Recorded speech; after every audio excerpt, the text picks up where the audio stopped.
Okay, hello. It is 8 o'clock, 11th of January, 2024, and this is part 4 of The Open Conspiracy by H.G. Wells, read by Nick of Hayes Reviews. Here I am. Hello. I'm going live again, fourth night in a row. I've been reading through H.G. Wells' book, The Open Conspiracy, and we're going to finish it off tonight, I think. We're going to wrap it up. So the rest of the episodes are on my live tab of my channel, and I'm putting them in a playlist if you want to go back and catch up and read some of the insane stuff that this guy was writing down. He was a masterful propagandist of the establishment, a real proponent of the scientific, technocratic takeover of the world, a key pusher of the agenda that we are witnessing rolling out in the modern age, which I was totally oblivious and unaware of until 2020, and the events of 2020 forced me to start doing some learning. And while tumbling down the rabbit hole, I became aware of what I have here, which is a book called The Open Conspiracy. And so that's what we're doing. We're going through it, we're reading it, we're hearing what he has to say in his own words. And I'm very happy to be here with you. If you are out there, let me know you can hear me okay and there's not some funny echoes or anything like that going, and we will get right into it. So we finished up on finishing chapter 12 last night, and so today we are carrying on chapter 13. This is resistances and antagonistic forces in our conscious and unconscious selves. We have dealt in the preceding two chapters with great classes and assemblages of human beings as, in the mass, likely to be more or less antagonistic to the open conspiracy. And it has been difficult in those chapters to avoid the implications that we, some sort of circle round the writer, were aloof from these obstructive and hostile multitudes and ourselves entirely identified with the open conspiracy. But neither are these multitudes so definitely against, nor those who are with us so entirely for the open conspiracy to establish a world community as the writer, in his desire for clearness and contrast, and with an all too human disposition perhaps towards plain ego-centered combative issues, has been led to represent. There is no we, and there can be no we in possession of the open conspiracy. The open conspiracy is in partial possession of us, and we attempt to serve it. But the open conspiracy is a natural and necessary development of contemporary thought arising here, there, and everywhere. There are doubts and sympathies that weigh on the side of the open conspiracy in nearly everyone, and not one of us but retains many impulses, habits, and ideas in conflict with our general devotion, checking and limiting our service. Let us therefore in this chapter cease to discuss classes and types and consider general mental tendencies and reactions which move through all humanity. In our opening chapters, we pointed out that religion is not universally distributed throughout human society, and of no one does it seem to have complete possession. It seizes upon some of us and exalts us for 1 hour now and then, for a day now and then. It may leave its afterglow upon our conduct for some time. It may establish restraints and habitual dispositions. Sometimes it dominates us with but brief intermissions through long spells, and then we can be saints and martyrs. In all our religious phases, there appears a desire to hold the phase, to subdue the rest of our life to the standards and exigencies of that phase. Our quickened intelligence sets itself to a general analysis of our conduct and to the problem of establishing controls over our unilluminated intervals. And when the religious elements in the mind set themselves to such self-analysis and attempt to order and unify the whole being upon this basis of the service and advancement of the race, they discover first a great series of indifferent moods, wherein the resistance to thought and word, the open conspiracy, is merely passive and in the nature of inertia. There is a whole class of states of mind which may be brought together under the head of everydayism. The dinner bell and the playing fields, the cinema and the newspaper, the weekend visit and the factory siren. A host of such expectant things called to a vast majority of people in our modern world to stop thinking and get busy with the interest in hand, and so on to the next, without a thought for the general frame and drama in which these momentary and personal incidents are set. We are driven along these marked and established routes and turned this way or that by the accidents of upbringing, of rivalries and loves, of chance encounters and vivid experiences, and it is rarely for many of us, and never for some, that the phases of broad reflection and self-questioning arise. For many people, the religious life now, as in the past, has been a quite desperate effort to withdraw sufficient attention and energy from the flood of events to get some sort of grasp and keep whatever grip is won upon the relations of the self to the whole. Far more recoil in terror from such a possibility and would struggle strenuously against solitude in the desert, solitude under the stars, solitude in a silent room, or indeed any occasion for comprehensive thought. But the instinct and purpose of the religious type is to keep hold upon the comprehensive drama, and at the heart of all the great religions of the world we find a parallel disposition to escape in some manner from the aimless drive and compulsion of accident and everyday. Escape is attempted either by withdrawal from the presence of crowding circumstance into a mystical contemplation and austere retirement, or, what is more difficult and desperate and reasonable, by imposing the mighty standards of enduring issues upon the whole mass of transitory problems which constitute the actual business of life. We have already noted how the modern mind turns from retreat as a recognizable method of religion and faces squarely up to the second alternative. The tumult of life has to be met and conquered. Aim must prevail over the aimless. Remaining in normal life, we must yet keep our wills and thoughts aloof from normal life and fixed upon creative processes. However busied we may be, however challenged, we must yet save something of our best mental activity for self-examination and keep ourselves alert against the endless treacheries within that would trip us back into everydayism and disconnected responses to the stimuli of life. Religions in the past, though they have been apt to give a preference to the renunciation of things mundane, have sought by a considerable variety of expedients to preserve the faith of those whom chance or duty still kept in normal contact with the world. It would provide material for an interesting study to inquire how its organizations to do this have worked in the past, and how far they may be imitated and paralleled in the progressive life of the future. All the wide-reaching religions which came into existence in the 5 centuries before and the 5 centuries after Christ have made great use of periodic meetings for mutual reassurance, of sacred books, creeds, fundamental heart-searchings, of confession, prayer, sacraments, seasons of withdrawal, meditation, fasting, and prayer. He said prayer twice there, didn't he? Do these methods mark a phase in the world's development, or are they still to be considered available? This points to a very difficult tangle of psychological problems. The writer, in his earlier draft of this book, wrote that the modern religious individual leads, spiritually speaking, a life of extreme wasteful and dangerous isolation. He still feels that is true, but he realizes that the invention of corrective devices is not within his range. He cannot picture a secular mass nor congregation singing hymns about the open conspiracy. Perhaps the modern soul in trouble will resort to the psychoanalysis instead of the confessional, in which case we need to pray for better psychoanalysts. Can the modern mind work in societies? May the daily paper be slowly usurping the functions of morning prayer, a daily mental reminder of large things with more vividness and, at present, lower standards? One of the most distressful facts of the spread of education in the 19th century was the unscrupulous exploitation of the new reading public by a group of trash dealers who grew rich and mighty in the process. Is the popular publisher and newspaper proprietor always to remain a trash dealer?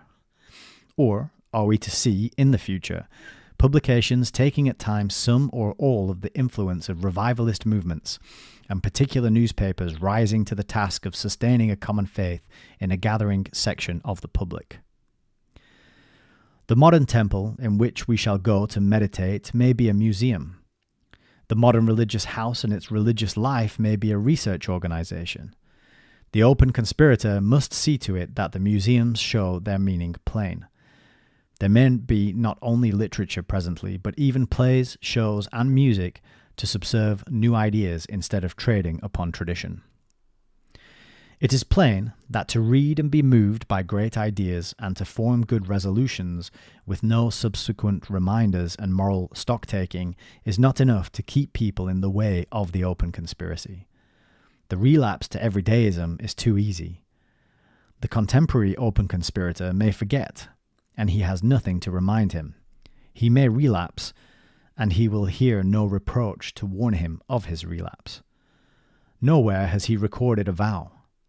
Every day has endless ways of justifying the return of the believer to skeptical casualness. It is easy to persuade oneself that one is taking life or oneself too seriously. The mind is very self-protective. It has a disposition to abandon too great or too far-reaching an effort and return to things indisputably within its scope. We have an instinctive preference for thinking things are all right. We economize anxiety. We defend the delusions that we can work with, even though we half realize they are no more than delusions. We resent the warning voice, the critical question that robs our activities of assurance.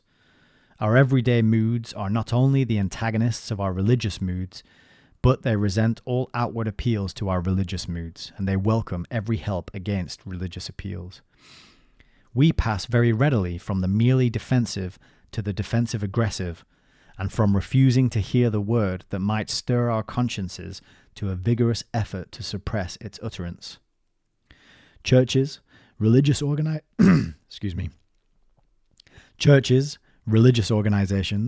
try to keep the revivifying phase and usage where it may strike upon the waning or slumbering faith of the convert. But modern religion, as yet, has no such organized rebinders. They cannot be improvised. Crude attempts to supply the needed corrective of conduct may do less good than harm. Each one of us for himself must do what he can to keep his high resolve in mind and protect himself from the snare of his own moods of fatigue and inadvertency. But these passive and active defenses of current things, which operate in and through ourselves, and find such ready sympathy and assistance in the world about us, these massive resistance systems are only the beginning of our tale of the forces antagonistic to the open conspiracy that lurk in our complexities.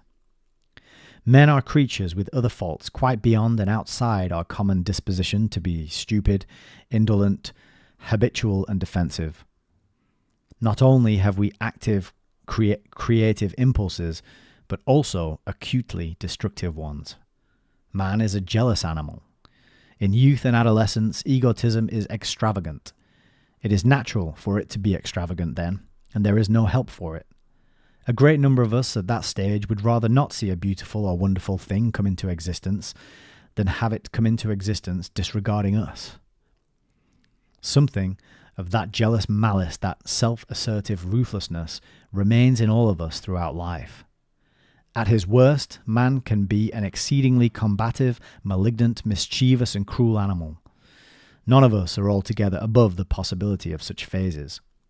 When we consider the oppositions to the open conspiracy that operate in the normal personality, we appreciate the soundness of the catechism, which instructs us to renounce not only the trivial world and the heavy flesh, but the active and militant devil. To make is a long and wearisome business, with many arrests and disappointments, but to break gives an instant thrill. We all know something of the delight of the bang. It is well for the open conspirator to ask himself at times how far he is in love with the dream of a world in order, and how far he is driven by hatred of institutions that bore or humiliate him. he may be no more than a revengeful incendiary in the mask of a constructive worker. How safe is he, then, from the reaction to some fresh humiliation? The open conspiracy, which is now his refuge and vindication, may presently fail to give him the compensation he has sought, may offer him no better than a minor role, may display irritating and incomprehensible preferences, and for a great number of things in overt antagonism to the great aim of the open conspiracy, he will still find within himself not simply acquiescence, but sympathy and a genuine, if inconsistent, admiration. There they are, waiting for his phase of disappointment. Back he may go to the old loves with a new animus against the greater scheme.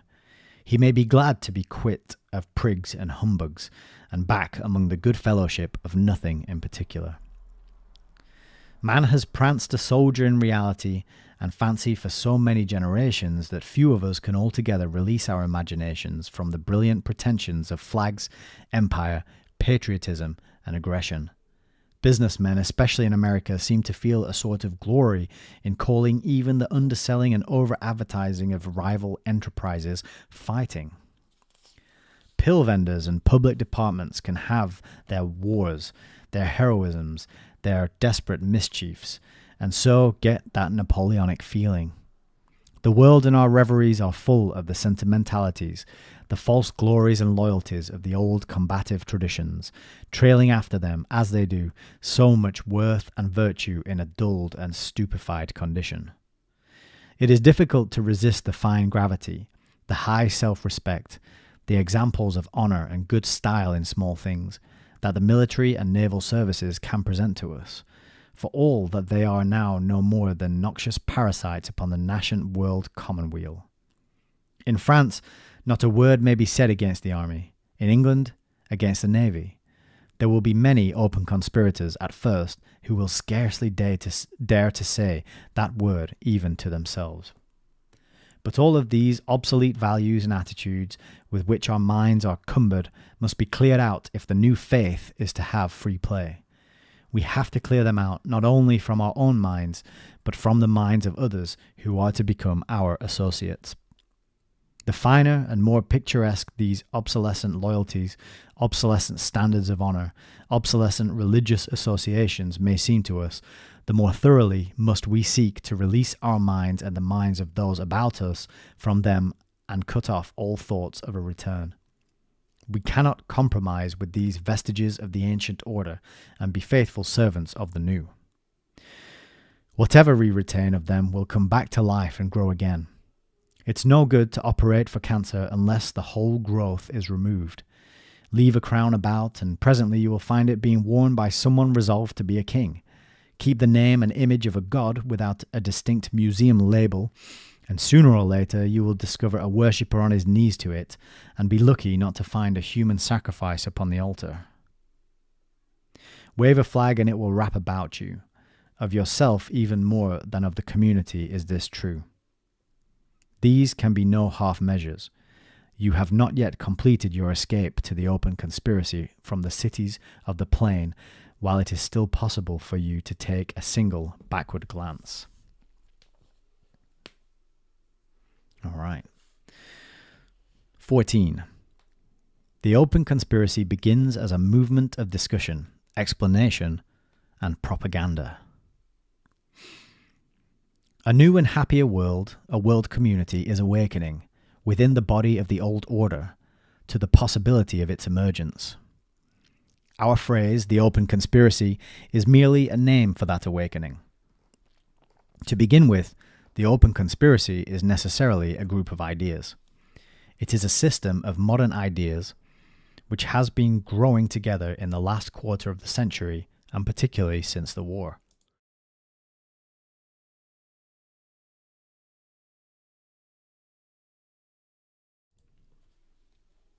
It is the reaction of a rapidly progressing biological conception of life and of enlarged historical realizations upon the needs and urgencies of the times. In this book, we are attempting to define this system and to give it this provisional name. Essentially, at first, it is a dissemination of this new ideology that must occur. the statement must be tried over and spread before a widening circle of people. Since the idea of the open conspiracy rests upon and arises out of a synthesis of historical, biological, and sociological realizations, we may look for these realizations already in the case of people with sound knowledge in these fields. Such people will be prepared for acquiescence without any explanatory work. There is nothing to set out to them beyond the suggestion that it is time they became actively conscious of where they stand. They constitute already the open conspiracy in an unorganized solution, and they will not so much adhere as admit to themselves and others their state of mind. They will say, "We knew all that." Directly we pass beyond that comparatively restricted world, however, we find that we have to deal with partial knowledge, with distorted views, or with blank ignorance, and that a revision and extension of historical and biological ideas and a considerable elucidation of economic misconceptions have to be undertaken. Some people have to be brought up to date with their information. I have told already how I have schemed out a group of writings to embody the necessary ideas of the new time in a form adapted to the current reading public. I have made a sort of provisional Bible, so to speak, for some factors at least in the open conspiracy. It's an early sketch. As the current reading public changes, all this work will become obsolescent so far as its presented form and method go, but not so far as its substantial method goes. That, I believe, will remain. Ultimately, this developing mass of biological, historical, and economic information and suggestion must be incorporated in general education if the open conspiracy is to come to its own. At present, this propaganda has to go on among adolescents and adults because of the backwardness and political conservatism of existing educational organizations. Most real modern education now is done in spite of the schools and to correct the misconceptions established by the schools. But what will begin as adult propaganda must pass into a Kulturkampf to win our educational machinery from reaction and the conservation of outworn ideas and attitudes to the cause of world reconstruction.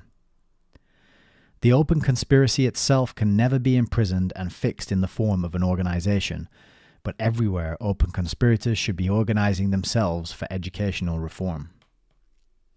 And also, within the influence of this comprehensive project, there will be all sorts of groupings for study and progressive activity. One can presuppose the formation of groups of friends, of family groups, of students and employees, or other sorts of people meeting and conversing frequently in the course of their normal occupations, who will exchange views and find themselves in agreement upon this idea of a constructive change of the world as the guiding form of human activities.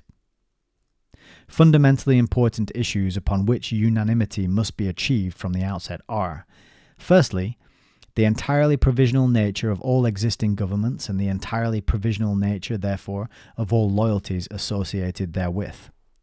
Secondly, the supreme importance of population control in human biology and the possibility it affords us of a release from the pressure of the struggle for existence on ourselves.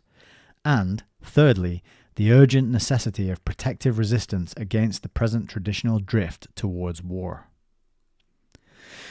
People who do not grasp the vital significance of these test issues do not really begin to understand the open conspiracy. Groups coming into agreement upon these matters and upon their general interpretation of history will be in a position to seek adherents, enlarge themselves, and attempt to establish communication and cooperation with kindred groups for common ends. They can take up a variety of activities to develop a sense and habit of combined action and field their way to greater enterprises. We have seen already that the open conspiracy must be heterogeneous in origin. Its initial groupings and associations will be of no uniform pattern. They will be of a very different size, average age, social experience, and influence. Their particular activities will be determined by these things. Their diverse qualities and influences will express themselves by diverse attempts at organization, each effective in its own sphere. A group or movement of students may find itself capable of little more than self-education and personal propaganda. A handful of middle-class people in a small town may find its small resources fully engaged at first in such things as, for example, seeing that desirable literature is available for sale or in the local public library, protecting books and news vendors from suppression, or influencing local teachers. Most parents of school children can press for the teaching of universal history and sound biology and protest against the inculcation of aggressive patriotism. There is much scope for the single individual in this direction. On the other hand, a group of ampler experience and resources may undertake the printing, publication, and distribution of literature and exercise considerable influence upon public opinion in turning education in the right direction. The League of Nations movement, the birth control movement, and most radical and socialist societies are fields into which open conspirators may go to find adherents more than half prepared for their wider outlook. The open conspiracy is a fuller and ampler movement into which these incomplete activities must necessarily merge as its idea takes possession of men's imaginations. From the outset, the open conspiracy will set its face against militarism. There is a plain, present need for the organization now. Before war comes again, of an open and explicit refusal to serve in any war, or at most to serve in war, directly or indirectly, only after the issue has been fully and fairly submitted to arbitration.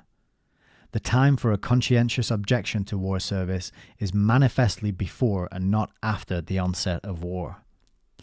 People who have by their silence acquiesced into a belligerent foreign policy right up to the onset of war have little to complain of if they are then compelled to serve, and a refusal to participate with one's country in war is a preposterously incomplete gesture unless it is rounded off by the deliberate advocacy of a world pax, a world economic control, and a restrained population, such as the idea of the open conspiracy embodies. The putting upon record of its members' reservation of themselves from any or all of the military obligations that may be thrust upon the country by military and diplomatic effort might very conceivably be the first considerable overt act of many open conspiracy groups. It would supply the practical incentive to bring many of them together in the first place. It would necessitate the creation of regional or national ad hoc committees for the establishment of a collective legal and political defensive for this dissent from current militant nationalism. It would bring the open conspiracy very early out of the province of discussion into the field of practical conflict. It would from the outset invest it with a very necessary quality of present applicability.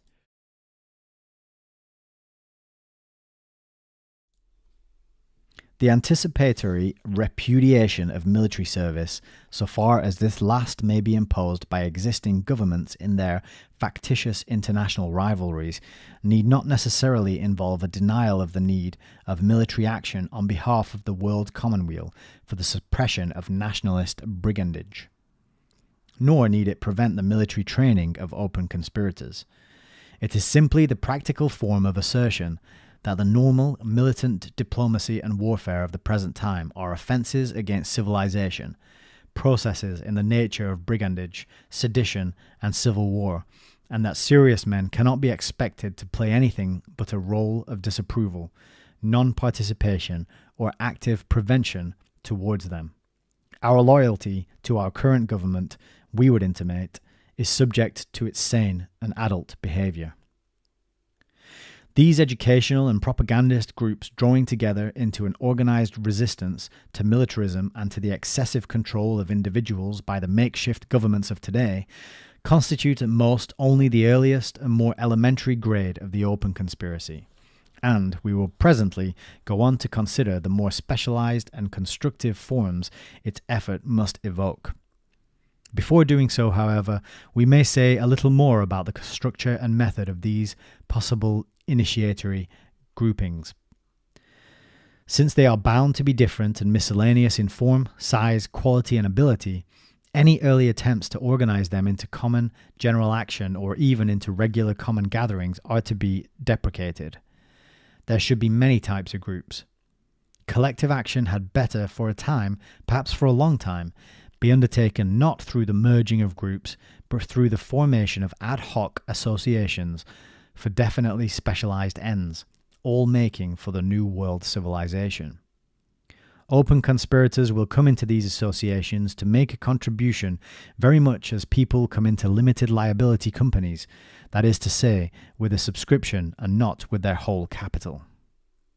A comprehensive organization attempting from the first to cover all activities would necessarily rest upon and promote one prevalent pattern of activity and hamper or estrange the more original and interesting forms. It would develop a premature orthodoxy. It would cease almost at once to be creative, and it would begin to form a crust of tradition.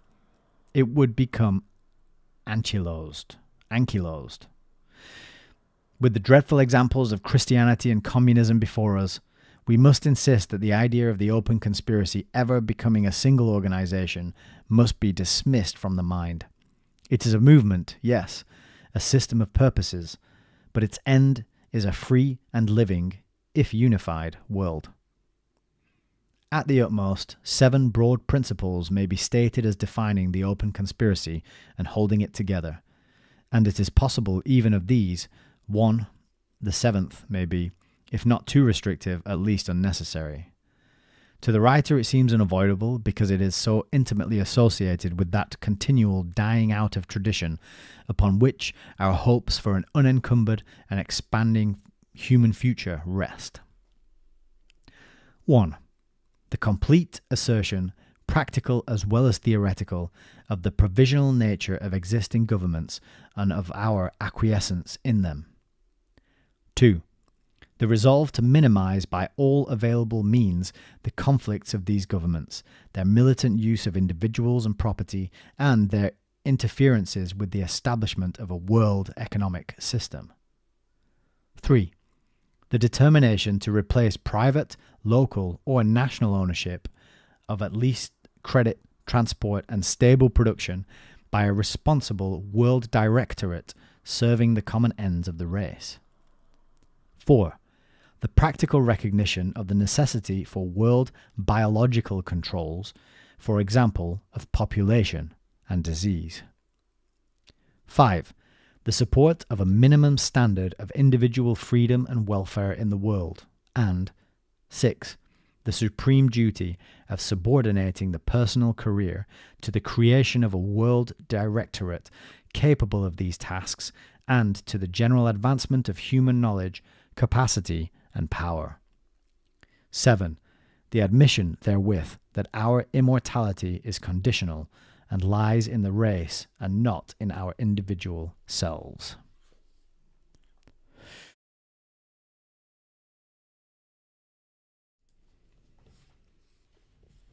(15) Early constructive work of the open conspiracy.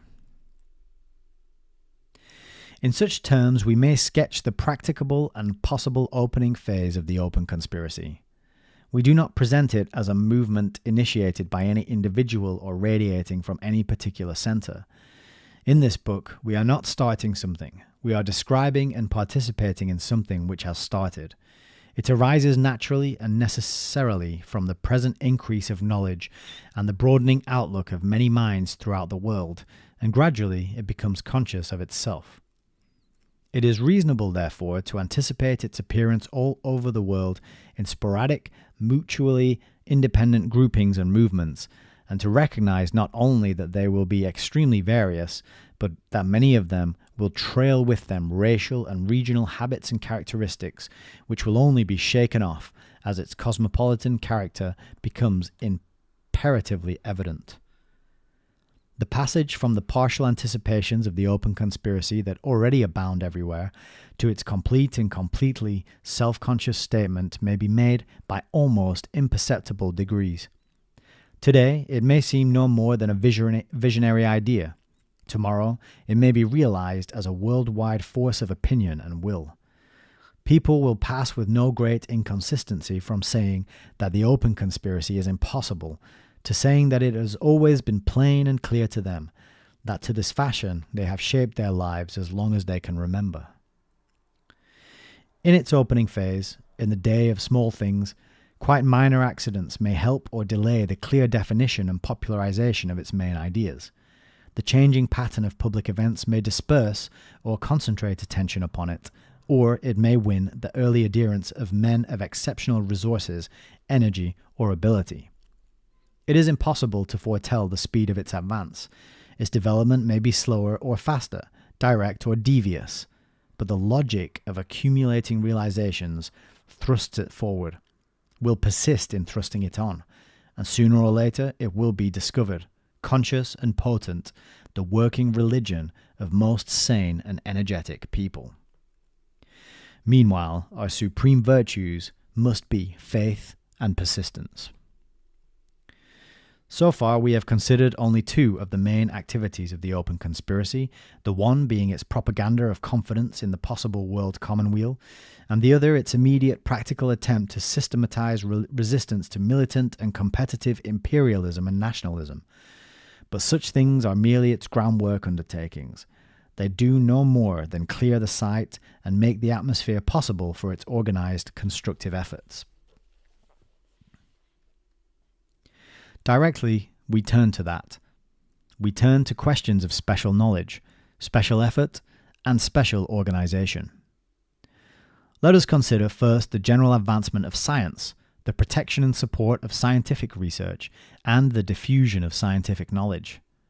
These things fall within the normal scheme of duty for the members of the open conspiracy. The world of science and experiment is the region of origin of nearly all the great initiatives that characterize our times. The open conspiracy owes its inspiration, its existence, its form and direction entirely to the changes of condition these initiatives have brought about. And yet, a large number of scientific workers live outside the sphere of sympathy in which we may expect the open conspiracy to materialize, and collectively, their political and social influence upon the community is extraordinarily small. Having regard to the immensity of its contributions and the incalculable value of its promise to the modern community, science, research that is, and the diffusion of scientific knowledge is extraordinarily neglected, starved, and threatened by hostile interference. This is largely because scientific work has no strong unifying organization and cannot in itself develop such an organization. Science is a hard mistress, and the first condition of successful scientific work is that the scientific man should stick to his research. The world of science is therefore in itself, at its core, a Michelin of specialists, often very ungracious specialists, and, rather than offer him help and cooperation, it calls for understanding, tolerance, and service from the man of more general intelligence and wider purpose. The company of scientific men is less like a host of guiding angels than like a swarm of marvelous bees endowed with stings, which must be hived and cherished and multiplied by the open conspiracy. But so soon as we have the open conspiracy at work, putting its case plainly and offering its developing ideas and activities to those most preciously preoccupied men, then reasonably, when it involves no special trouble for them, when it is the line of least resistance for them, they may be expected to fall in with its convenient and helpful aims and find in it what they have hitherto lacked, a common system of political and social concepts to hold them together. When that stage is reached, we shall be saved such spectacles of intellectual prostitution as the last great war offered, when men of science were herded blinking from their laboratories to curse one another upon nationalist lines, and when, after the war, stupid and wicked barriers were set up to the free communication of knowledge, by the exclusion of scientific men of this or that nationality from international scientific gatherings, the open conspiracy must help the man of science to realize what at present he fails most astonishingly to realize, that he belongs to a greater comity than any king or president represents today, and so prepare him for better behavior in the next season of trial. The formation of groups in, and not only in, but about and in relation to the scientific world, which will add to those first main activities of the open conspiracy, propaganda, and pacifism, a special attention to the needs of scientific work, may be enlarged upon with advantage here, may be enlarged upon with advantage here because it will illustrate quite typically the idea of a special work carried on in relation to a general activity, which is the subject of this section.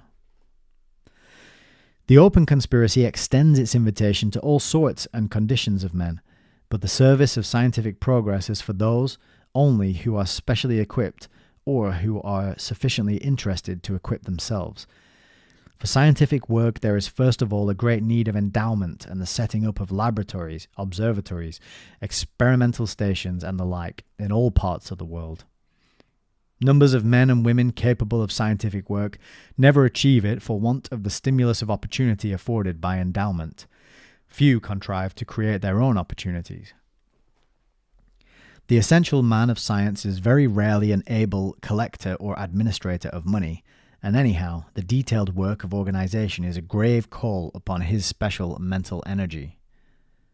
But many men capable of a broad and intelligent appreciation of scientific work, but not capable of the peculiar intensities of research, have the gift of extracting money from private and public sources, and it is for them to use that gift modestly and generously in providing the framework for those more especially endowed. And there is already a steadily increasing need for the proper storage and indexing of scientific results, and every fresh worker enhances it. Quite a considerable amount of scientific work goes fruitless or is needlessly repeated because of the growing volume of publication, and men make discoveries in the field of reality only to lose them again in the lumber room of record. Here is a second line of activity to which the open conspirator with a scientific bias may direct his attention. A third line is the liaison work between the man of science and the common intelligent man, the promotion of publications which will either state the substance, implications, and consequences of new work in the vulgar tongue, or, if that is impossible, train the general run of people to the new idioms and technicalities which need to be incorporated with the vulgar tongue if it is still to serve its ends as means of intellectual intercourse. Through special ad hoc organizations, societies for the promotion of research, for research defense, for world indexing, for the translation of scientific papers, for the diffusion of new knowledge, the surplus energies of a great number of open conspirators can be directed to entirely creative ends, and a new world system of scientific work built up, within which such dear old institutions as the Royal Society of London, the various European academies of science and the like, now overgrown and inadequate, can maintain their venerable pride in themselves, their mellowing prestige, and their distinguished exclusiveness, without their present privilege of inflicting cramping slights and restrictions upon the more abundant scientific activities of today. So, in relation to science, and here the word is being used in its narrower accepted meaning for what is often spoken of as pure science, the search for physical and biological realities, uncomplicated by moral, social, and practical considerations, we evoke a conception of the open conspiracy as producing groups of socially associated individuals who engage primarily in the general basic activities of the conspiracy and adhere to and promote the 7 broad principles summarized at the end of chapter 14, but who work also with the larger part of their energies through international and cosmopolitan societies and in a multitude of special ways for the establishment of an enduring and progressive world organization of pure research.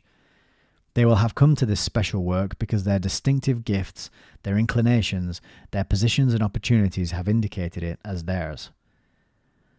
Now a very parallel system of open conspiracy groups is conceivable in relation to business and industrial life. It would necessarily be a vastly bulkier and more heterogeneous system of groups, but otherwise the analogy is complete.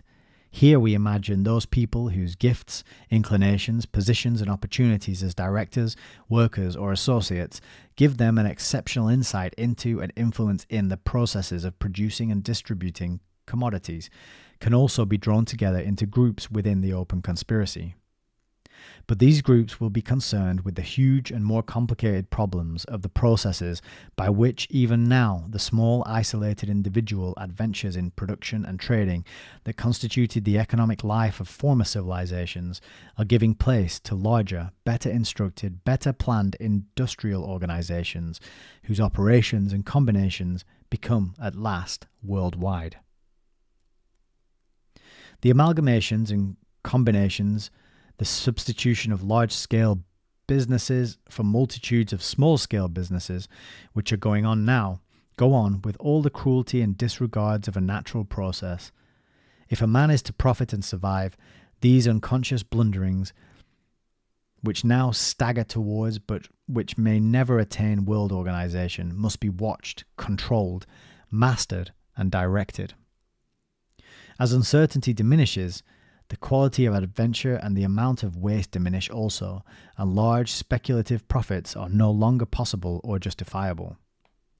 The transition from speculative adventure to organized foresight in the common interest in the whole world of economic life is the substantial task of the open conspiracy, and it is these specially interested and equipped groups, and not the movement as a whole, which may best begin the attack upon these fundamental readjustments. The various socialist movements of the 19th and earlier 20th centuries had this in common, that they sought to replace the private owner in most or all economic interests by some vaguely apprehended public owner. This, following the democratic disposition of the times, was commonly conceived of as an elected body, a municipality, the parliamentary state or whatnot. There were municipal socialists, nationalizing socialists, imperial socialists.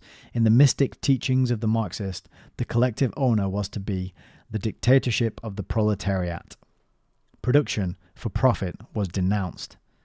The contemporary mind realizes the evils of production for profit and of the indiscriminate scrambling of private ownership more fully than ever before. But it has a completer realization and a certain accumulation of experience in the difficulties of organizing that larger ownership we desire. Private ownership may not be altogether evil as a provisional stage, even if it has no more in its favor than the ability to transcend political boundaries. Moreover, and here again the democratic prepossessions of the 19th century come in, the socialist movement sought to make every single adherent a reformer and a propagandist of economic methods. In order to do so, it was necessary to simplify economic processes to the crudity of nursery toys and the intricate interplay of will and desire in enterprise, normal employment and direction, in questions of ownership, wages, credit and money, was reduced to a childish fable of surplus value, wickedly appropriated. The open conspiracy is not so much a socialism as a more comprehensive offspring which has eaten and assimilated whatever was the regulation of quantity and a controlled distribution of the human population of the world, and it judges all the subsidiary aspects of property and pay by the criterion of most efficient production and distribution in relation to the indications thus obtained. These economic groups, then, of the open conspiracy, which may come indeed to be a large part of the open conspiracy, will be working in that vast task of economic reconstruction, which, from the point of view of the older socialism, was the sole task before mankind. They will be conducting experiments and observing processes according to their opportunities. Through ad hoc societies and journals, they will be comparing and examining their methods and preparing reports and clear information for the movement at large. The whole question of money and monetary methods in our modern communities, so extraordinarily disregarded in socialist literature, will be examined under the assumption that money is the token of the community's obligation, direct or indirect, to an individual, and credit its permission to deal freely with material. The whole psychology of industry and industrial relationship needs to be revised and restated in terms of the collective efficiency and welfare of mankind. And just as far as can be contrived, the counsel and the confidences of those who now direct great industrial and financial operations will be invoked. The first special task of a banker, or a bank clerk for that matter, who joins the open conspiracy, will be to answer the questions: what is a bank? What are you going to do about it? What have we to do about it? the first questions to a manufacturer will be, what are you making and why? And what are you and we to do about it?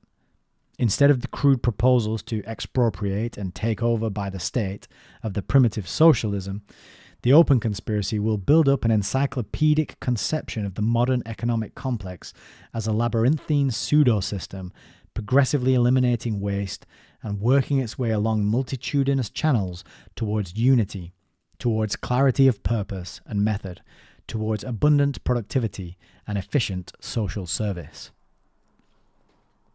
Let us come back now for a paragraph or so to the ordinary adherent to the open conspiracy, the adherent considered not in relation to his special aptitudes and services, but in relation to the movement as a whole and to those special constructive organizations outside his own field. It will be his duty to keep his mind in touch with the progressing concepts of the scientific work, so far as he is able, and with the larger issues of the economic reconstruction that is afoot, to take his cues from the special groups and organizations engaged upon that work, and to help where he finds his opportunity and when there is a call upon him. But no adherent of the open conspiracy can remain merely and completely an ordinary adherent. There can be no pawns in the game of the open conspiracy, no cannon fodder in its war. A special activity, quite as much as a general understanding, is demanded from everyone who looks creatively towards the future of mankind. We have instanced first the fine and distinctive world organization of pure science, and then the huge massive movement towards cooperating unity of aim in the economic life, until at last the production and distribution of staple necessities is apprehended as one world business, and we have suggested that this latter movement may gradually pervade and incorporate a very great bulk of human activities. But besides this fine current and this great torrent of evolving activities and relationships, there are also a very considerable variety of other great functions in the community towards which open conspiracy groups must direct their organizing enquiries and suggestions in their common intention of ultimately assimilating all the confused processes of today into a world community. For example, there must be a series of groups in close touch at one end with biological science and at the other with the complex of economic activity, who will be concerned specially with the practical administration of the biological interests of the race, from food plants and industrial products to pestilences and population. And another series of groups will gather together attention and energy to focus them upon the educational process. We have already pointed out that there is a strong disposition towards conservatism in normal educational institutions. They preserve traditions rather than develop them. They are likely to set up a considerable resistance to the reconstruction of the world outlook upon the threefold basis defined in Chapter 14.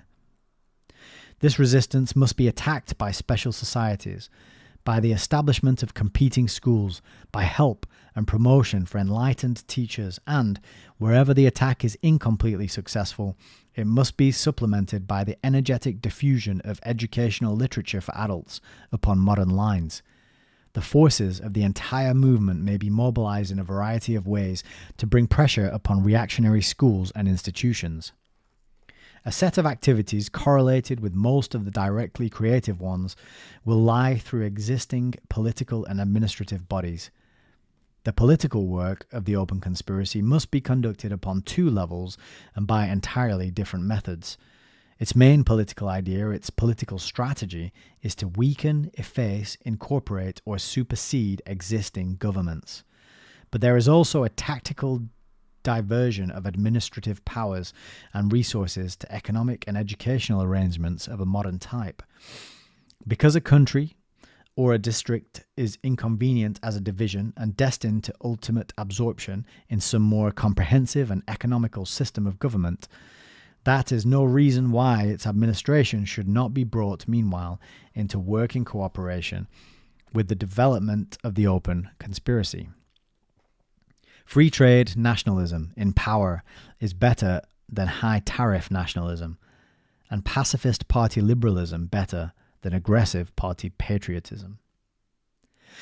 This evokes the anticipation of another series of groups, a group in every possible political division, whose task it will be to organize the whole strength of the open conspiracy in that division as an effective voting or agitating force. In many divisions, this might soon become a sufficiently considerable bloc to affect the attitudes and pledges of the national politicians. The organization of these political groups into provincial or national conferences and systems would follow hard upon their appearance. In their programs, they would be guided by meetings and discussions with the specifically economic, educational, biological, scientific, and central groups, but they would also form their own special research bodies to work out the incessant problems of transition between the old type of locally centered administrations and a developing world system of political controls. In the preceding chapter, we sketched the first phase of the open conspiracy as the propaganda of a group of interlocking ideas, a propaganda associated with pacifist action. In the present chapter, we have given a scheme of branching and amplifying development. In this scheme of the second phase, we conceive of the open conspiracy as consisting of a great multitude and variety of overlapping groups, but now all organized for collective political, social, and educational as well as propagandist action. They will recognize each other much more clearly than they did at first, and they will have acquired a common name. The groups, however, almost all of them will still have specific work also. Some will be organizing a sounder setting for scientific progress, some exploring new social and educational possibilities, many concentrated upon this or that phase in the reorganization of the world's economic life, and so forth. The individual open conspirator may belong to one or more groups, and in addition to the ad hoc societies and organizations which the movement will sustain, often in cooperation with partially sympathetic people still outside its ranks. The character of the open conspiracy will now be plainly displayed. It will have become a great world movement as widespread and evident as socialism or communism. It will have taken the place of these movements very largely. It will be more than they were. It will be, frankly, a world religion. This large, loose, assimilatory mass of movements, groups, and societies will be definitely and obviously attempting to swallow up the entire population of the world and become the new human community.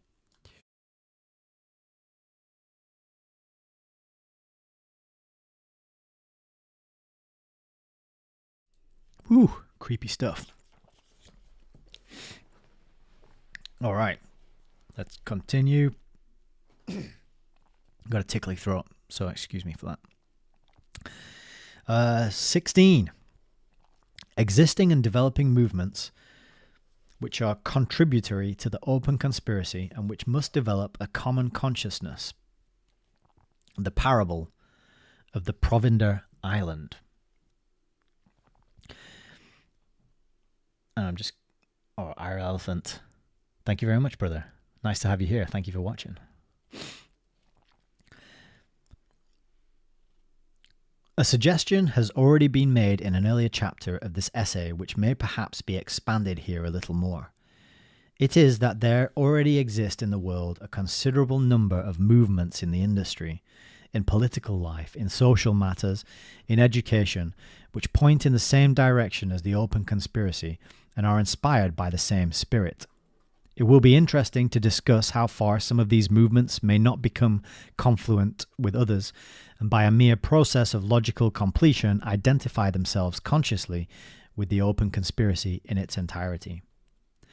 Consider, for example, the movement for a scientific study and control of population pressure, known popularly as the birth control movement. By itself, assuming existing political and economic conditions, this movement lays itself open to the charge of being no better than a scheme of race suicide.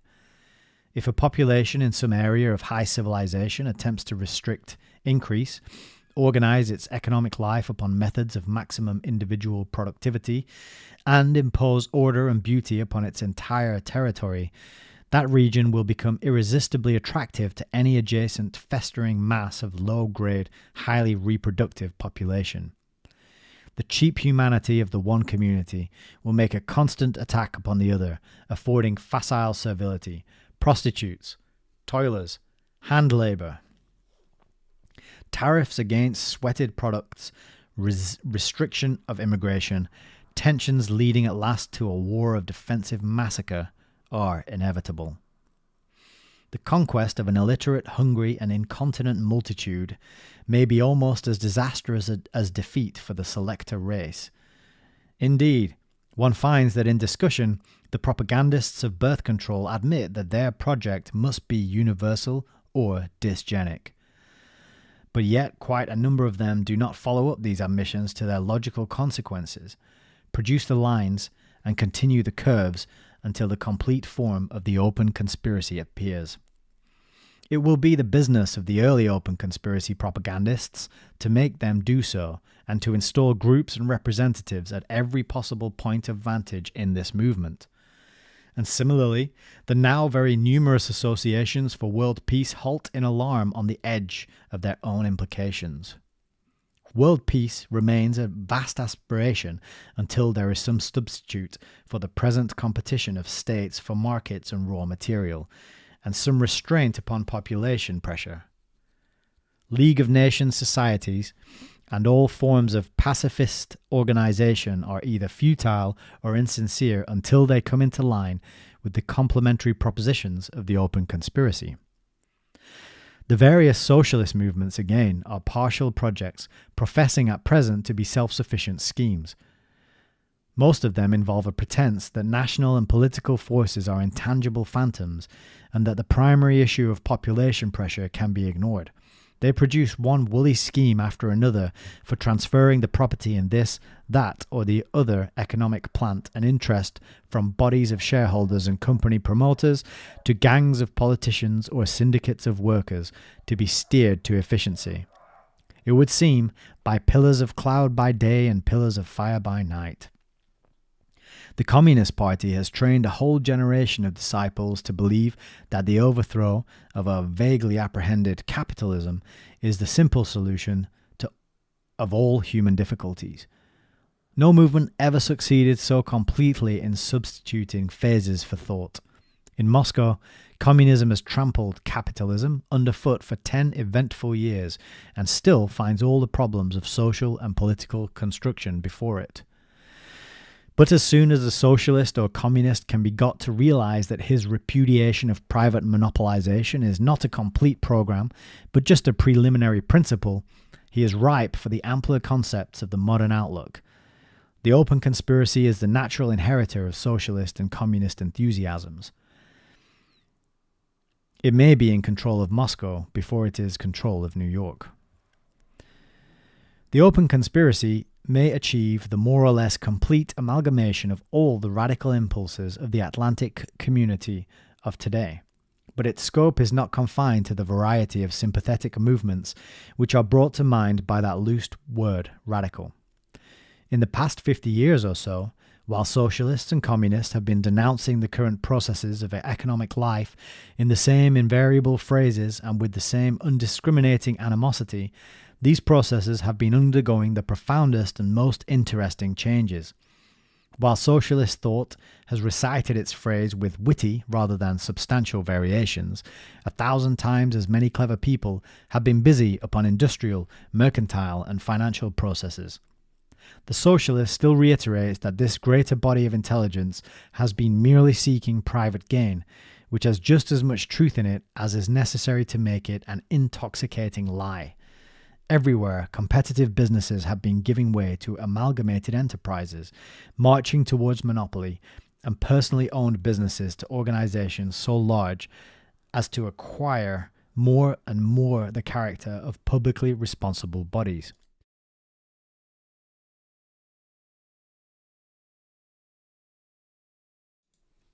In theory, in Great Britain, banks are privately owned, and railway transport is privately owned, and they are run entirely for profit.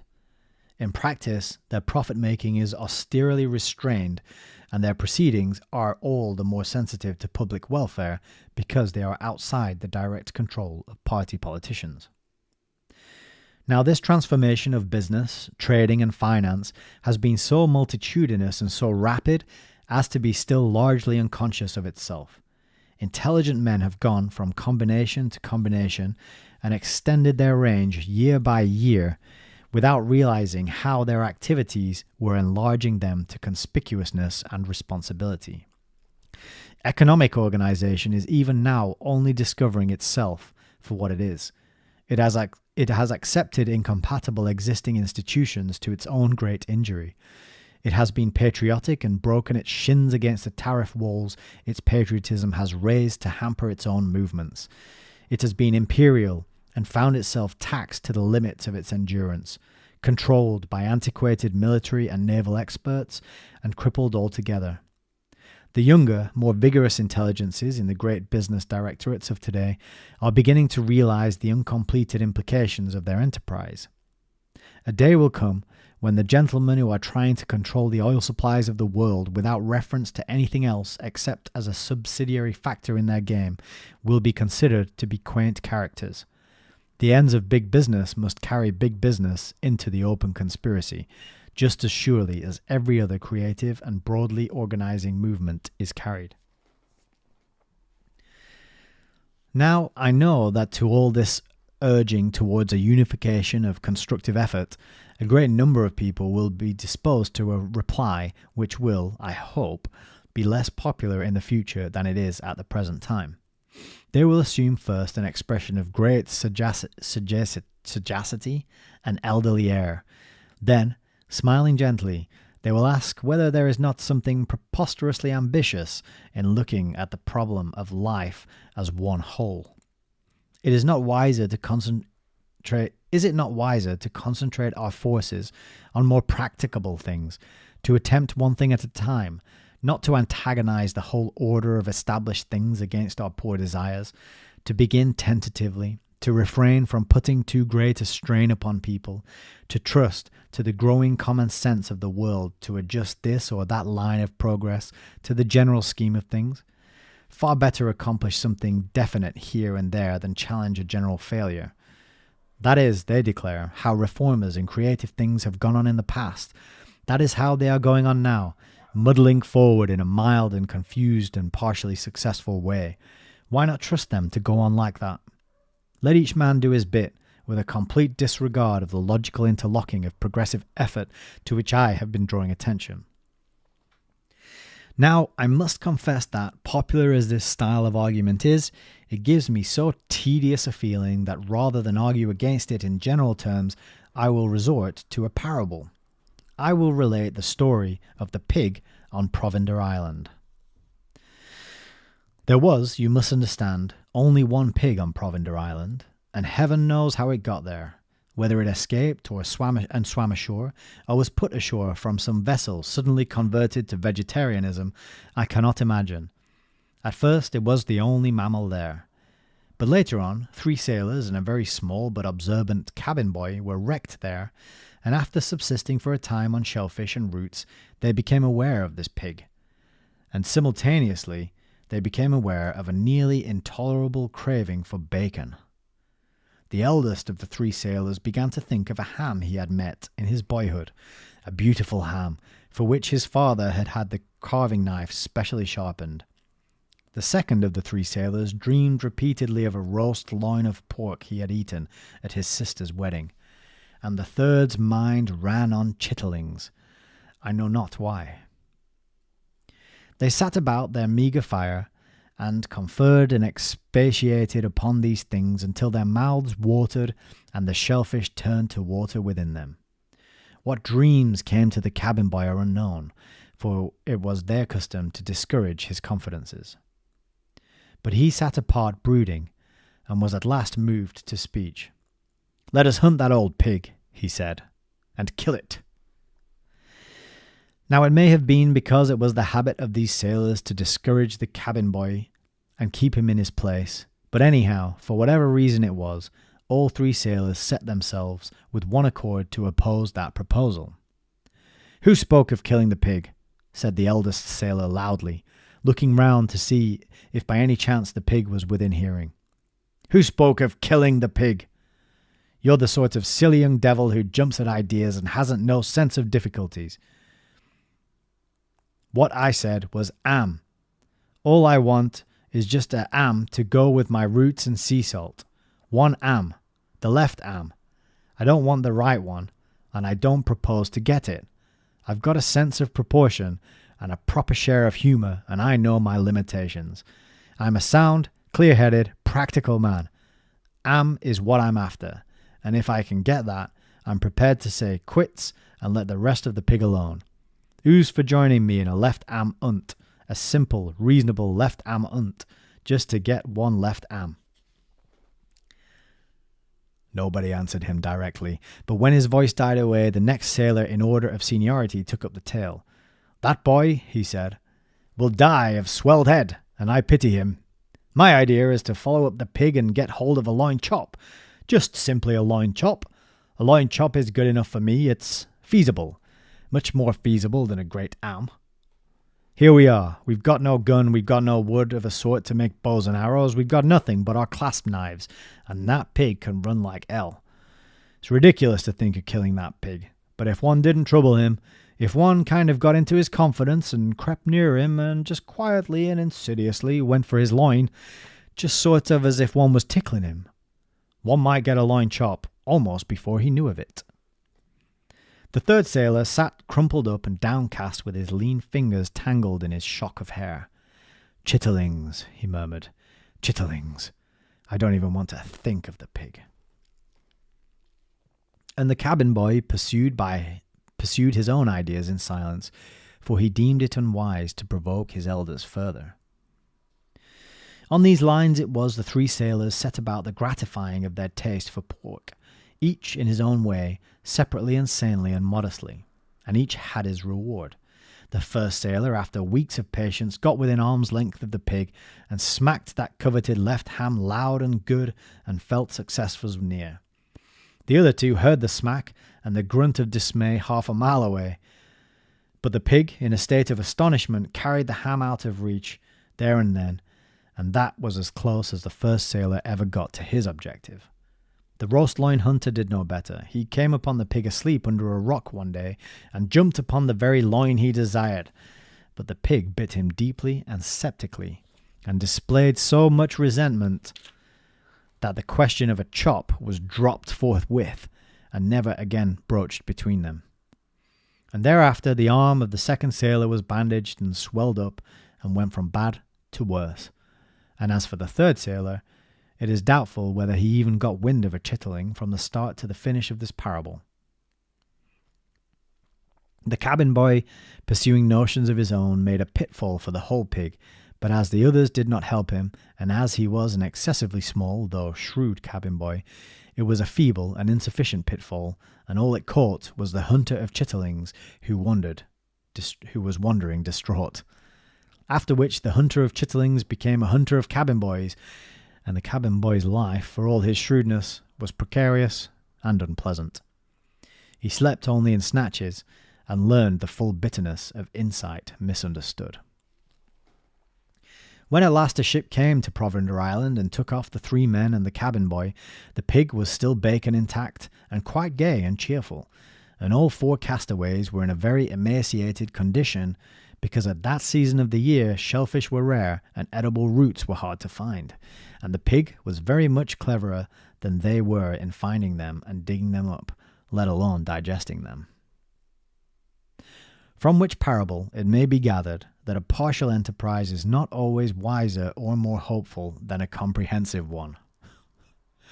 And in the same manner, with myself in the role of that minute but observant cabin boy, I would sustain the proposition that none of these movements of partial reconstruction has the sound common sense quality its supporters suppose. All these movements are worthwhile if they can be taken into the worldwide movement. All in isolation are futile. They will be overlaid and lost in the general drift. The policy of the whole hog is the best one, the sanest one, the easiest, and the most hopeful.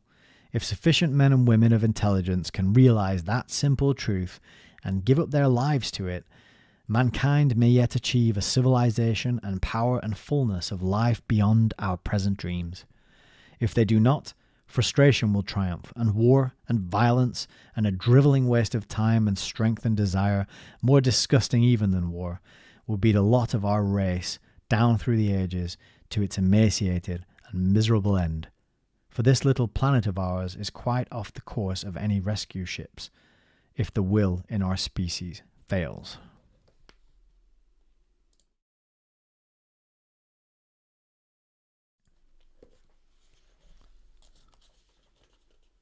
(17) The creative home, social group, and school, the present waste of idealistic will. Human society began with the family. The natural history of gregariousness is a history of the establishment of mutual toleration among human animals, so that a litter or a herd keeps together instead of breaking up. It is in the family group that the restraints, disciplines, and self-sacrifices which make human society possible were worked out and our fundamental prejudices established. And it is in the family group, enlarged perhaps in many respects, and more responsive to collective social influences, that our social life must be relearnt, generation after generation. Now in each generation the open conspiracy, until it can develop its own reproductive methods, must remain a minority movement of intelligent converts. A unified progressive world community demands its own type of home and training. It needs to have its fundamental concepts firmly established in as many minds as possible, and to guard its children from the infection of the old racial and national hatreds and jealousies, old superstitions and bad mental habits and base interpretations of life. From its outset, the open conspiracy will be setting itself to influence the existing educational machinery.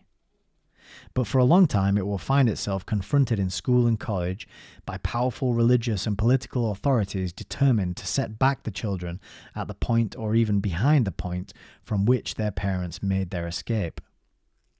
At best, the liberalism of the state-controlled schools will be a compromise. Originally, schools and colleges were transmitters of tradition and conservative forces, so they remain in essence to this day.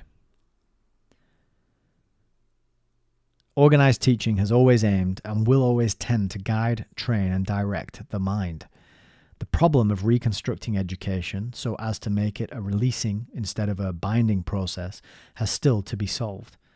During the early phases of its struggle, therefore, the open conspiracy will be obliged to adopt a certain sectarianism of domestic and social life in the interest of its children, to experiment in novel educational methods and educational atmospheres, and it may even, in many cases, have to consider the grouping of its families and establishment of its own schools. In many modern communities, the English-speaking states, for example, there is still liberty to establish educational companies, running schools of a special type. In every country where that right does not exist, it has to be fought for. There lies a great work for various groups of the open conspiracy. Successful schools would become laboratories of educational methods and patterns for new state schools. Necessarily for a time, but we may hope unconsciously, the open conspiracy children will become a social elite. From their first conscious moments, they will begin to think and talk among clear-headed people, speaking distinctly and behaving frankly, and it will be a waste and loss to put them back for the scholastic stage among their mentally indistinct and morally muddled contemporaries. A phase when there will be a special educational system for the open conspiracy seems therefore to be indicated. Its children will learn to speak, draw, think, compute lucidly and subtly, and into their vigorous minds they will take the broad concepts of history, biology, and mechanical progress, the basis of the new world, naturally and easily. Meanwhile, those who grow up outside the advancing educational frontier of the open conspiracy will never come under the full influence of its ideas, or they will get hold of them only after a severe struggle against a mass of misrepresentations and elaborately instilled prejudices. An adolescent and adult educational campaign to undo the fixations and suggestions of the normal conservative and reactionary schools and colleges is and will long remain an important part of the work of the open conspiracy. Always, as long as I can remember, There have been a dispute and invidious comparisons between the old and the young. The young find the old prey upon and restrain them, and the old find the young shallow, disappointing and aimless, in vivid contrast to their revised memories of their own early days. The present time is one in which these perennial accusations flower with exceptional vigour, but there does seem to be some truth in the statement that the facilities to live frivolously are greater now than they have been ever for old and young alike. For example, in the great modern communities that emerge now from Christendom, there is a widespread disposition to regard Sunday as merely a holiday, but that was certainly not the original intention of Sunday. As we have noted already in an earlier chapter, it was a day dedicated to the greater issues of life. Now great multitudes of people do not even pretend to set aside any time at all to the greater issues of life. The greater issues are neglected altogether. The churches are neglected, and nothing of a unifying or exalting sort takes their place. What the contemporary senior tells his junior today is perfectly correct. In his own youth, no serious impulse of his went to waste. He was not distracted by 1,000 gay but petty temptations, and the local religious powers, whatever they happened to be, seemed to believe in themselves more and made a more comprehensive attack upon his conscience and imagination. Now the old faiths are damaged and discredited, and the new and greater one, which is the open conspiracy, takes shape only gradually. A decade or so ago, socialism preached its confident hopes, and patriotism and imperial pride shared its attraction for the ever grave and passionate will of emergent youth. Now socialism and democracy are under revision, and the flags that once waved so bravely reek of poison gas, are stiff with blood and mud and shameful with exposed dishonesties. Youth is what youth has always been, eager for fine interpretations of life, capable of splendid resolve. It has no natural disposition towards the shallow and confused life.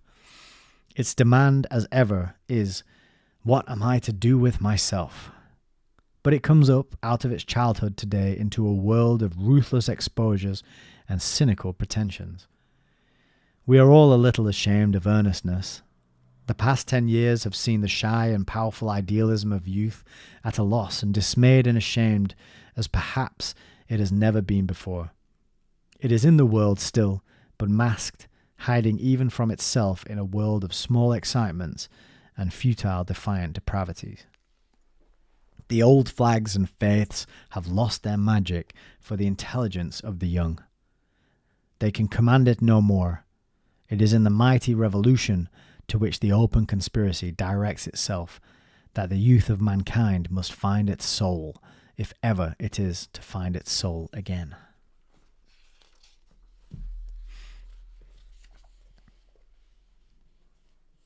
(18) Progressive development of the activities of the open conspiracy into a world, control and commonweal. The hazards of the attempt.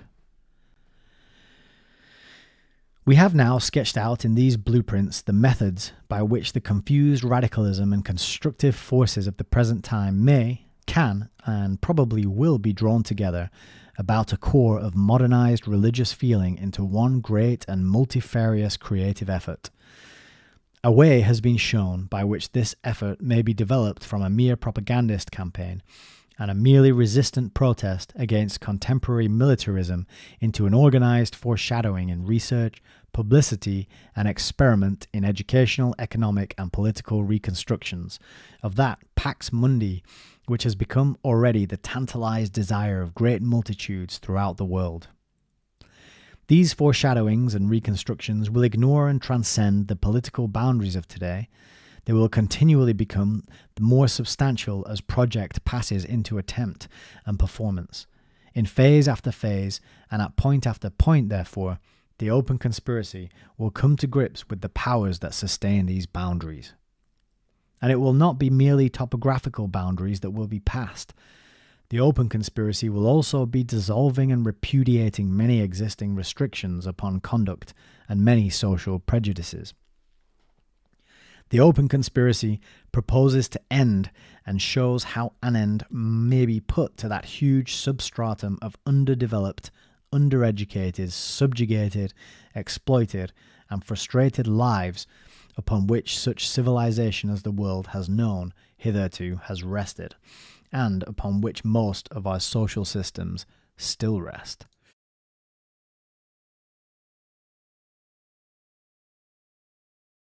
Just taking a sip of water there. Whenever possible, the open conspiracy will advance by illumination and persuasion, but it has to advance, and even from the outset, where it is not allowed to illuminate and persuade, it must fight. Its first fights will probably be for the right to spread its system of ideas plainly and clearly throughout the world. There is, I suppose, a flavour of treason about the assumption that any established government is provisional, and a quality of immorality in any criticism of accepted moral standards. Still more is the proposal made even in times of peace to resist war levies and conscription of an offence against absolute conceptions of loyalty.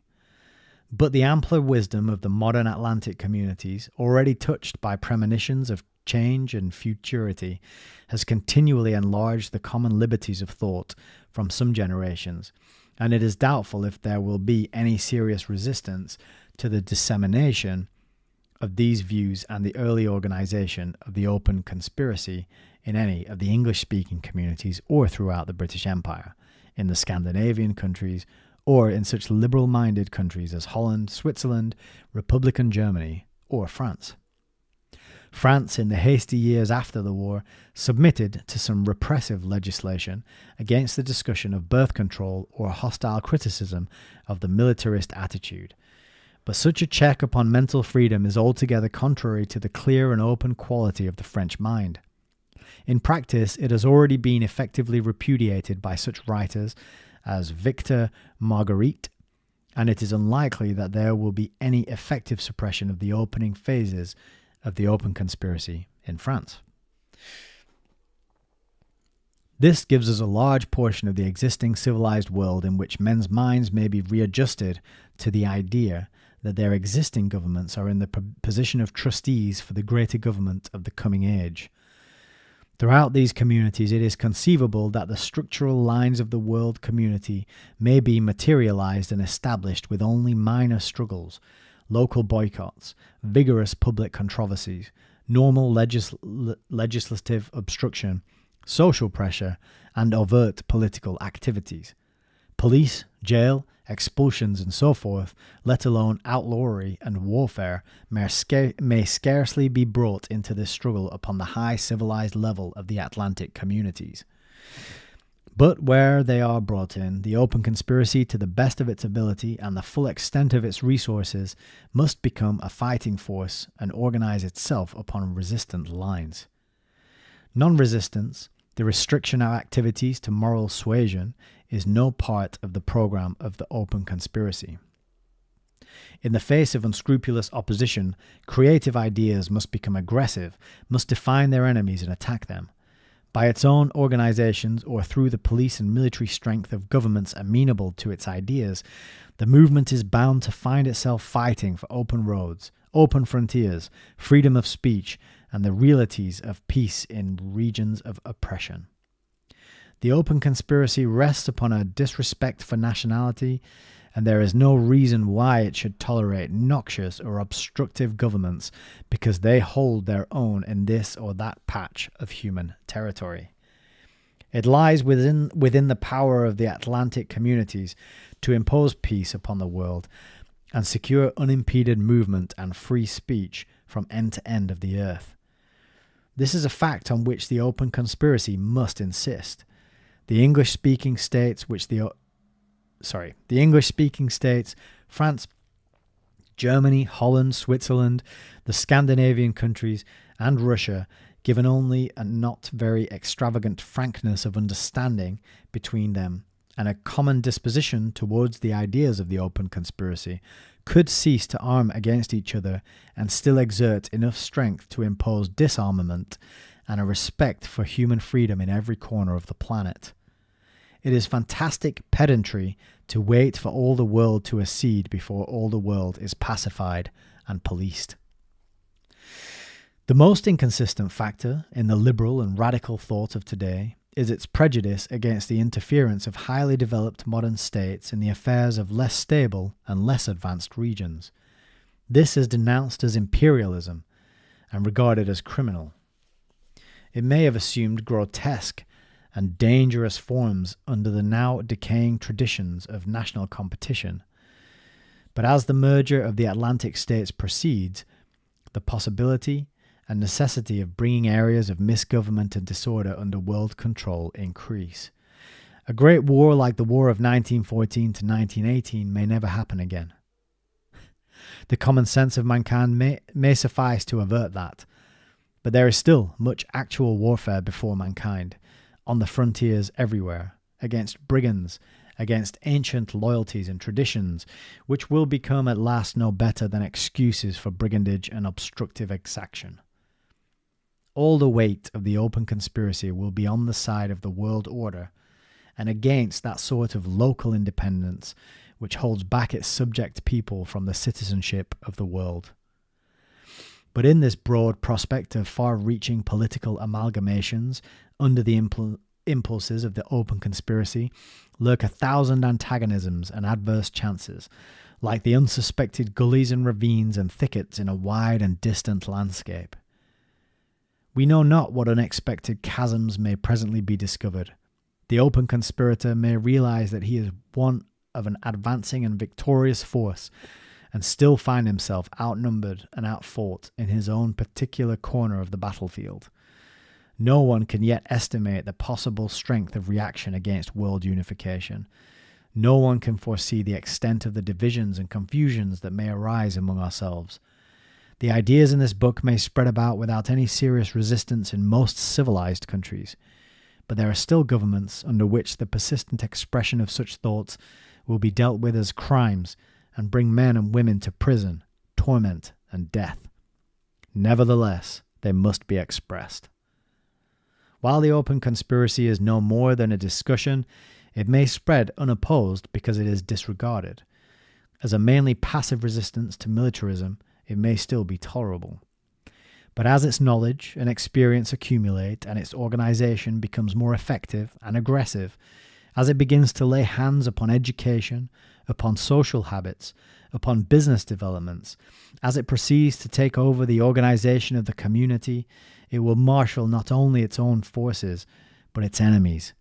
A complex of interests will find themselves restrained and threatened by it, and it may easily evoke that most dangerous of human mass feelings, fear. In ways quite unpredictable, it may raise a storm against itself beyond all our present imaginings. Our conception of an almost bloodless domination of the Atlantic communities may be merely the confident dream of a thinker whose thoughts have yet to be squarely challenged. We are not even sure of the common peace. Across the path of mankind, the storm of another great war may break, bringing with it for a time more brutal repressions and vaster injuries even than its predecessor. The scaffoldings and work sheds of the open conspiracy may fare violently in that tornado. The restoration of progress may seem an almost hopeless struggle. It is no part of modern religion to incur needless hardship or go out of the way to seek martyrdom. If we can do our work easily and happily, so it should be done. But the work is not to be shirked because it cannot be done easily and happily. The vision of a world at peace and liberated for an unending growth of knowledge and power is worth every danger of the way. And since in this age of confusion we must live imperfectly and anyhow die, we may as well suffer, if need be, and die for a great end as for none. Never has the translation of vision into realities been easy since the beginning of human effort. The establishment of the world community will surely exact a price, and who can tell what that price may be in toil, suffering, and blood?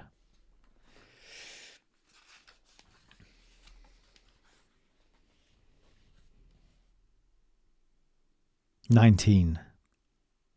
human life in the coming world community. The new life that the open conspiracy struggles to achieve through us for our race is first a life of liberations. The oppression of incessant toil can surely be lifted from everyone, and the miseries due to a great multitude of infections and disorders of nutrition and growth cease to be a part of human experience. Few people are perfectly healthy nowadays, except for brief periods of happiness, but the elation of physical well-being will someday be the common lot of mankind. And not only from natural evils will man be largely free, he will not be left with his soul tangled, haunted by monstrous and irrational fears, and a prey to malicious impulse. From his birth he will breathe sweetness and generosity, and use his mind and hands cleanly and exactly. He will feel better, will better, think better, see, taste and hear better than men do now. His undersoul will no longer be a mutinous cavern of ill-treated suppressions and of impulses repressed without understanding. All these releases are plainly possible for him. They pass out of his tormented desire now. They elude and mock him, because chance, confusion and squalor rule his life. All the gifts of destiny are overlaid and lost to him. He must still suspect and fear. Not one of us is yet as clear and free and happy within himself as most men will someday be. Before mankind lies a prospect not only of health, but of magnanimity. Within the peace and freedom that the open conspiracy is winning for us, all these good things that escape us now may be ensured. A graver humanity, stronger, more lovely, longer lived, will learn and develop the ever-enlarging possibilities of its destiny. For the first time, the full beauty of this world will be revealed to its unhurried eyes. Its thoughts will be to our thoughts, as the thoughts of a man to the troubled mental experimenting of a child. And all the best of us will be living on in that ampler life, as the child and the things it tried and learnt still live in the man. When we were children, we could not think or feel as we think and feel today. But today we can peer back and still recall something of the ignorances and guesses and wild hopes of these nigh forgotten years. And so, mankind, ourselves still living, but dispersed and reconstructed again in the future, will recall with affection and understanding the desperate wishes and troubled efforts of our present state. How far can we anticipate the habitations and ways, the usages and adventures, the mighty employments, the ever-increasing knowledge and the power of the days to come? No more than a child with its scribbling paper and its box of bricks can picture or model the undertakings of its adult years. Our battle is with cruelties and frustrations, stupid, heavy and hateful things from which we shall escape at last, less like victors conquering a world than like sleepers awakening from a nightmare in the dawn. From any dream, however dismal and horrible, one can escape by realizing that it is a dream, by saying, I will awake. The open conspiracy is the awakening of mankind from a nightmare, an infantile nightmare, of the struggle for existence and the inevitability of war. The light of day thrusts between our eyelids, and the multitudinous sounds of morning clamour in our ears. A time will come when men will sit with history before them, or with some old newspaper before them, and ask incredulously, was there ever such a world? The end. And that is The Open Conspiracy by H.G. Wells. Oh, you have no idea how itchy my nose was in that last section there. Wow. I'm amazed that I managed to not scratch it for all that time. Yeah, so that is The Open Conspiracy by H.G. Wells. I've now read through the whole book. So anybody who is telling you there's no such thing as a conspiracy to bring global government about in the world, well, you can point them to this playlist of videos and tell them there's a book written about it. And there's been many books written about it, but it's always good to go back to where it started. And I don't think it started with this guy, but he's a good place to go because he's so well known. And everyone's heard of H.G. Wells and all the sci-fi that he put out there, War of the Worlds, Time Machine, sorry. Not as many people know that he was a propagandist for this scientific elite who are trying to bring in a technocratic world government, and you can see a lot of what he talked about here kind of happening.